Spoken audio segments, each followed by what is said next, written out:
Hi, everyone. This is Coach Stephanie Wood, and I am with my favorite colleague, Anika Jameson, Jameson. We're here at my podcast, Tap Into Your Body Confidence, where entrepreneurs unite to showcase their talents. And before we get into number 5 of our 6-part series around intrinsic image, let me introduce my famous colleague, Anika Jameson. Hi, everyone. Thank you again for having me, Stephanie. It's always a pleasure to be here. I am the founder of Your Intrinsic Image. I'm also an image strategist, and I guide women who want to be seen, who are ready to come out of the shadows to embody their intrinsic image by revealing their inner beauty, power, and presence. You can find me on all major platforms. I am on LinkedIn, Facebook, and Instagram at your Hard to remember. Okay. I know, at Your Intrinsic Image. And if you want to get in touch with me personally, you can email me at Anika, Anika, at yourintrinsicimage.com. Beautiful. And you can find me at my site, bodyawe, BODYAWE.com. I have some no-cost ebooks there for you. My body knowledge system is there for you. And please look forward to my new book that's coming out, The Body Knowledge Entrepreneur. Navigate your style for better business success.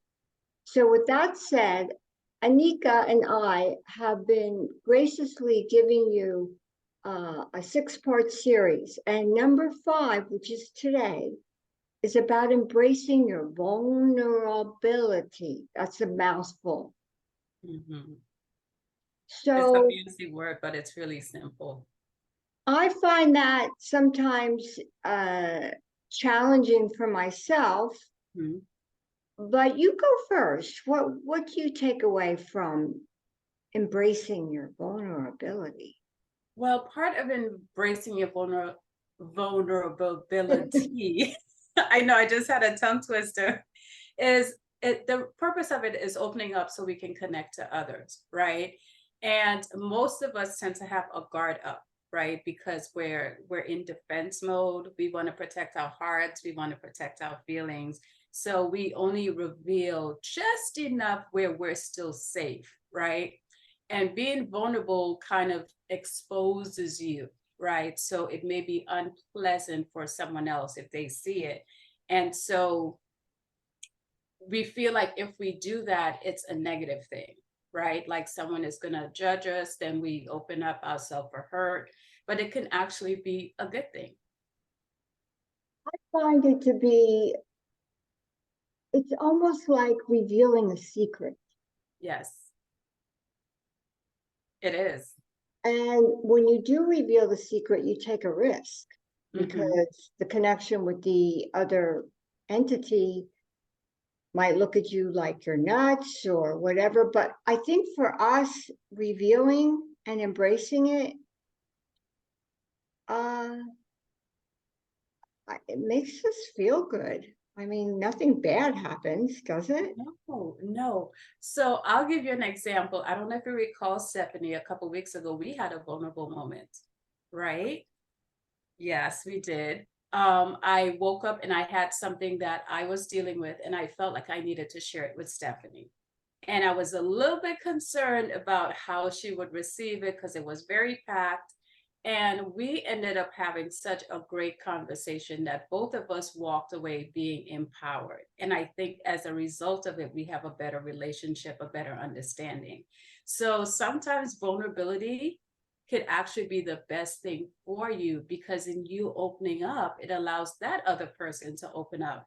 And then you're in a space where you're like, oh my gosh, this is really good, right? Because you're allowing that person to see another side of you, and you're able to see another side of that person that gives you better understanding of who they are.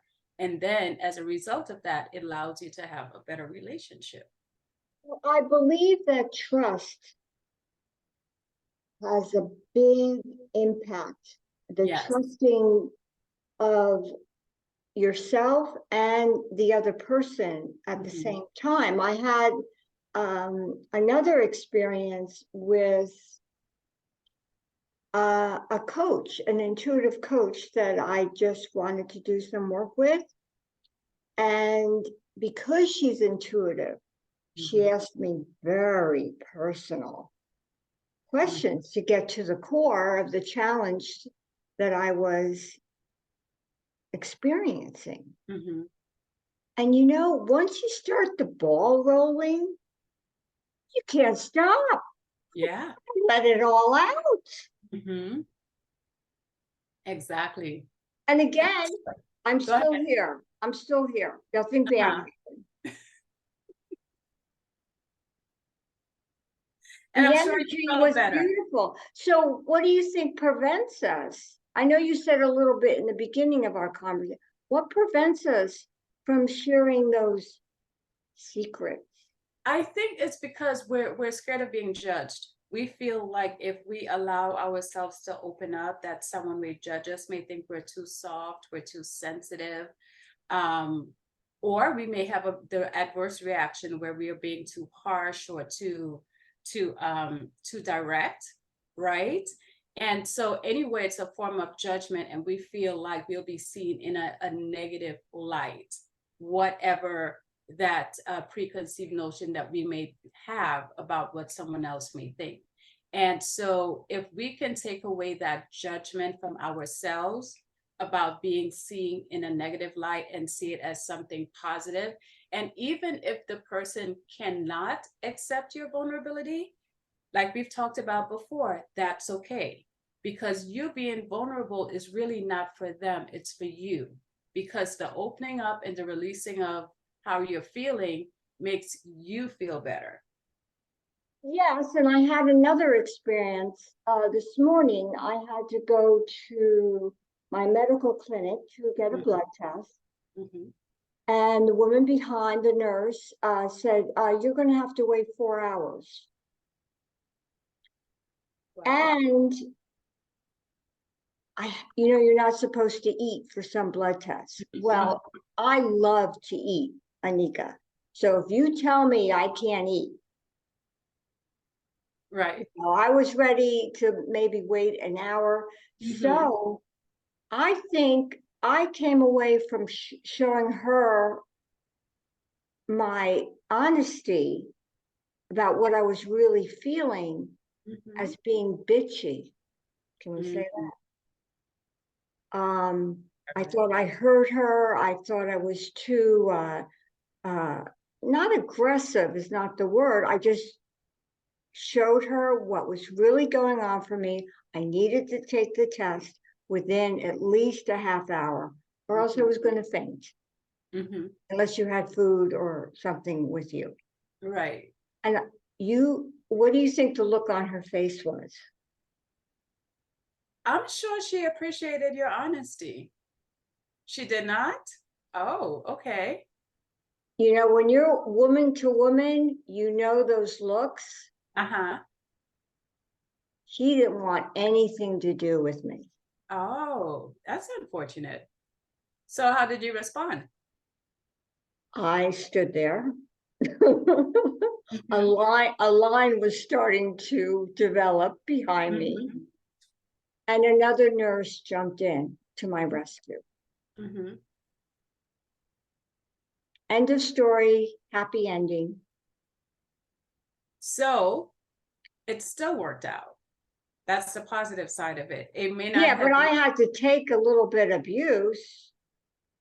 Well, that's the thing, right? We cannot determine what that experience will look like once we're vulnerable. We can't. But it's up to us to honor ourselves and be that, and just trust that on the other side of it, something good will come out of it. So even though the initial nurse did not receive what you were saying, right? She was, what is it? RBF, right? Going on. You know what that means?